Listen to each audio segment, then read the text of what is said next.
Need merch, but don't know where to start?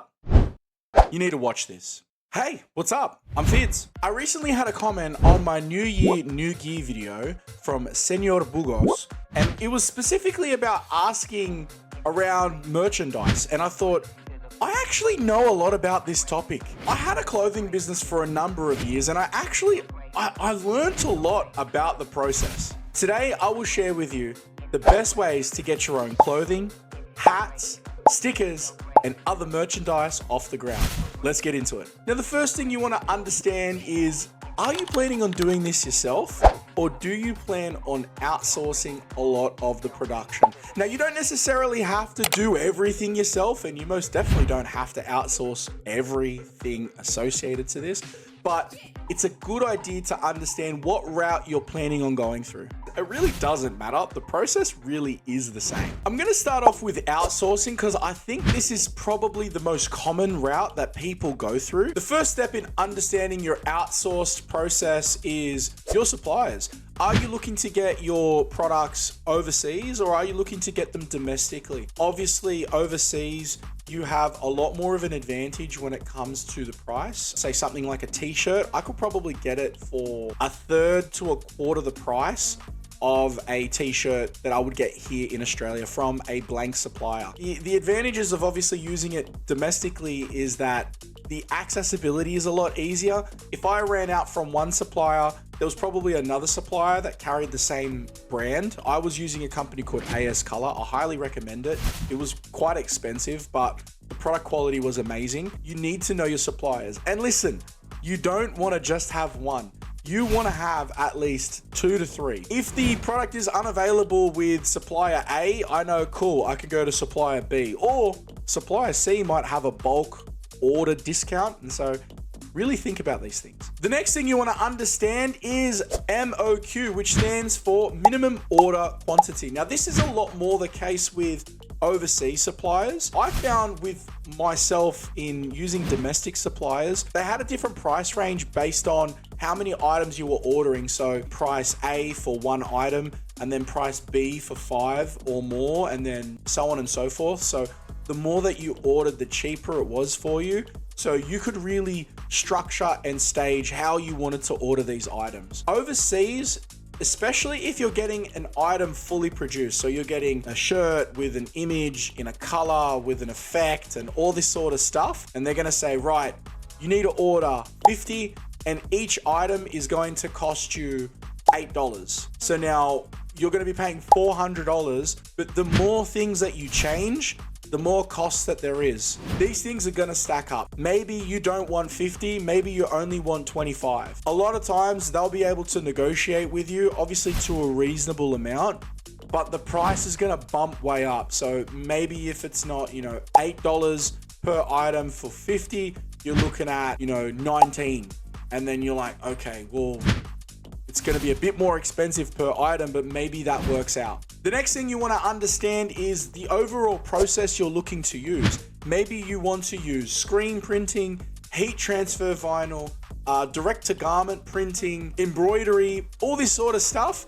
They have different varying costs associated to those things. And you best believe, if you want to do multiple of those things, so a screen print with an embroidered patch on the back or something like that, price is gonna go up. And you might hear those things and be like, I have no idea what any of those things are. I'll give you a brief rundown. This right here is a perfect example of embroidery. This is an embroidered patch that I had made for my clothing brand. Different colors and patches and stuff like that were made. The embroidery is literally like thread that's sewn over a piece of material to make an image. The advantage is, once it's on, it's on. You have to really, really damage the item to undo that embroidery. The next, and I would dare say the most common outsourced style of printing you can get, is called screen printing. Screen printing is basically a screen that they apply a chemical to that blocks ink or pigment being painted over it, and it's generally layered. So you can get, one color or multiple colors.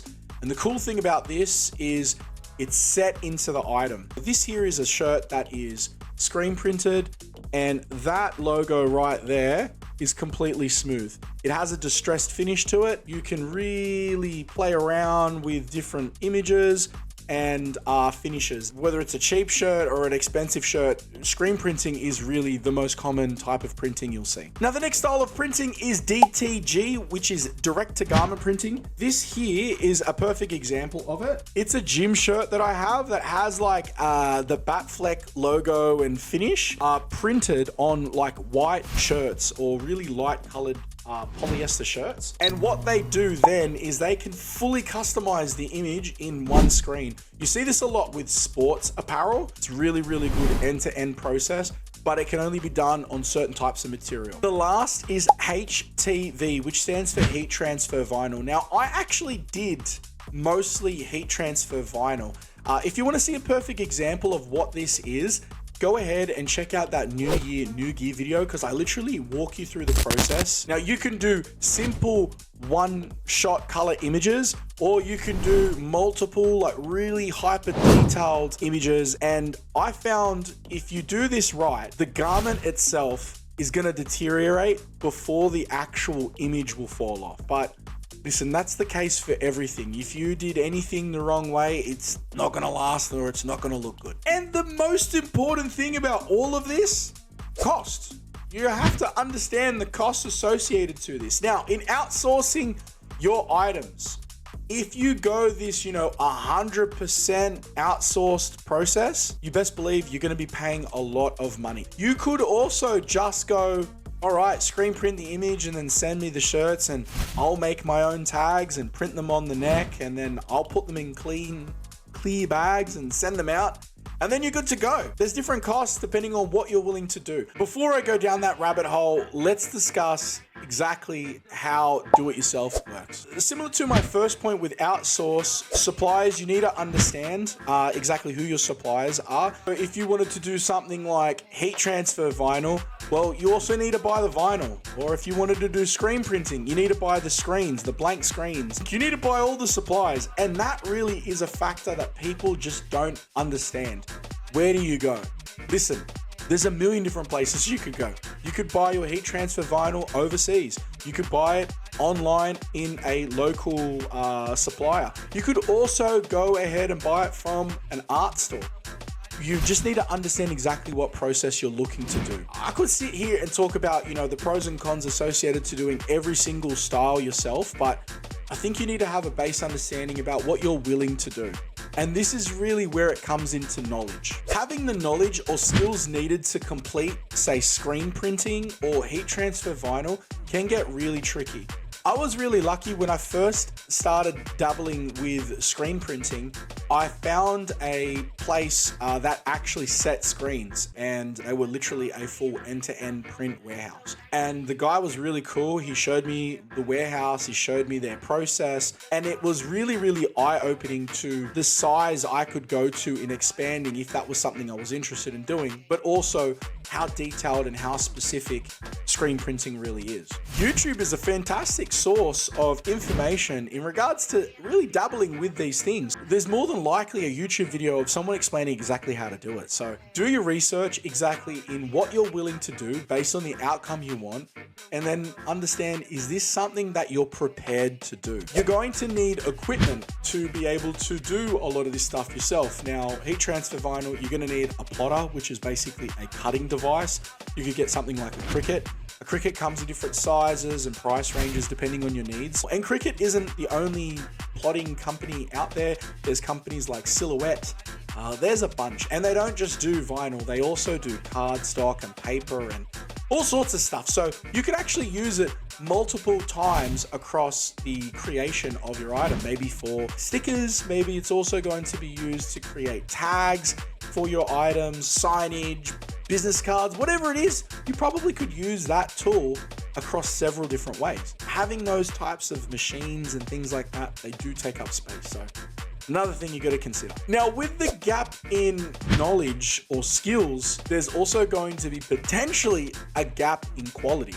But you could circumvent this in a couple of different ways. So Maybe you get your shirts supplied by a really high quality company. You then set your own images, and I actually practiced a ton. I went and bought a bunch of cheap shirts, and I would make shirts for myself, my wife, my siblings, just to learn and practice and stack those hours in learning that skill. It helped me get better, really dial in the skill set. And then I had fantastic quality garments with fantastic quality images on them, and I could really cheapen the price instead of getting someone to do everything. And the one thing that I would say people just don't understand when it comes to DIY is time. I would spend hours in designing an image and then actually testing what that print looks like. So then we've got to set it and understand the time involved in setting that garment. In the heat transfer vinyl for something really complex from start to finish,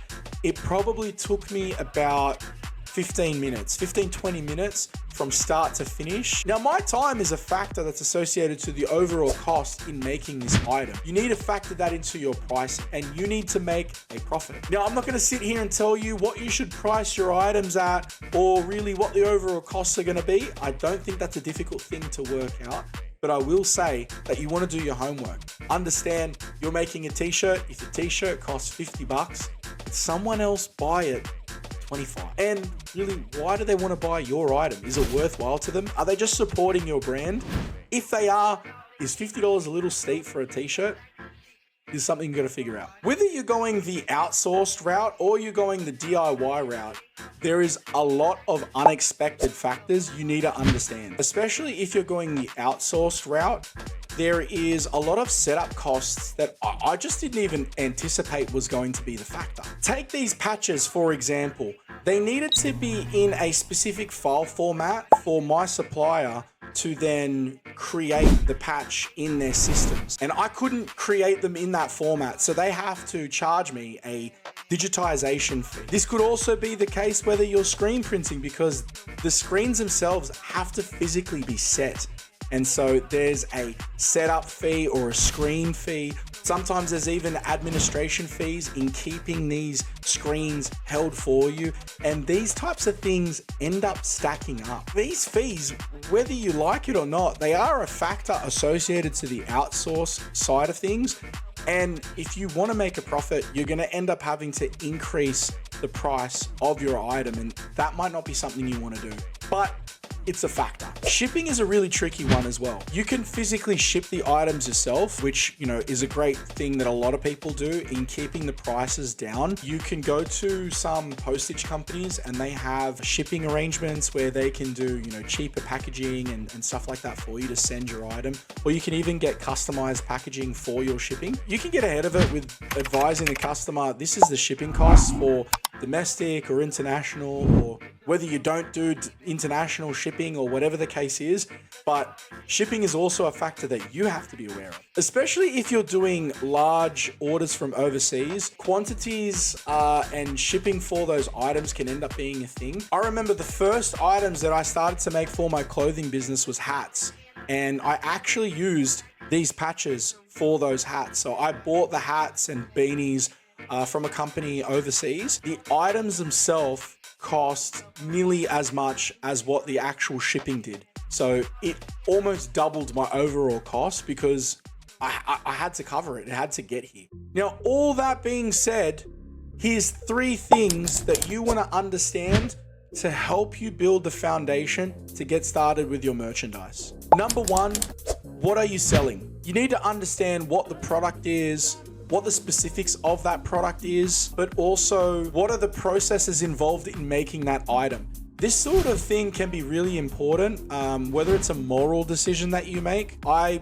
used AS Color because it was part of the Better Cotton initiative. It was a way of me ensuring my customers that they weren't buying a product that was made by a child or in terrible situations. I felt way better about it. It definitely was a little bit more expensive, but it also ensured that, it was from a regenerative product like cotton. Number 2, how are you selling it? Are you planning on selling this online? Are you planning on selling it in a physical store? What are your shipping costs? What are your shipping parameters? How are you going to ship it? These types of things can help out because, Once you know what your product is and knowing how to ship it, you can then sort of price things out a little bit better. And the third and final tip, why are you selling it? Maybe you're making these items as a creative process and it's just a labor of love.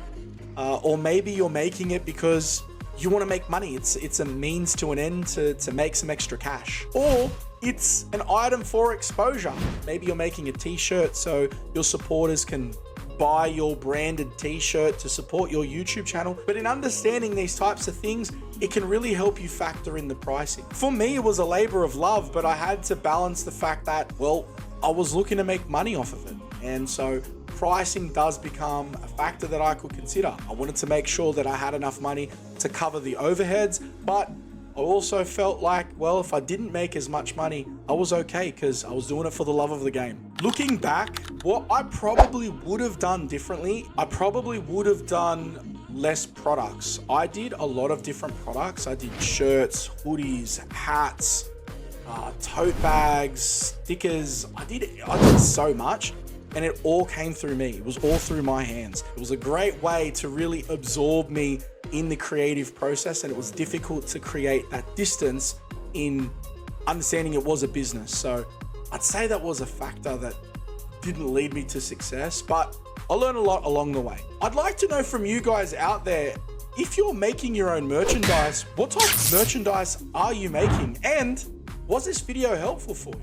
If it is, jump in the comments and let me know. Now that's gonna do it for today's video. I hope you enjoyed it. Make sure you stay tuned because I have a bunch of new content coming your way. But until I see you next time, make sure you're looking after yourself. You take care, be safe.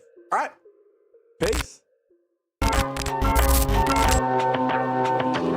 No, no,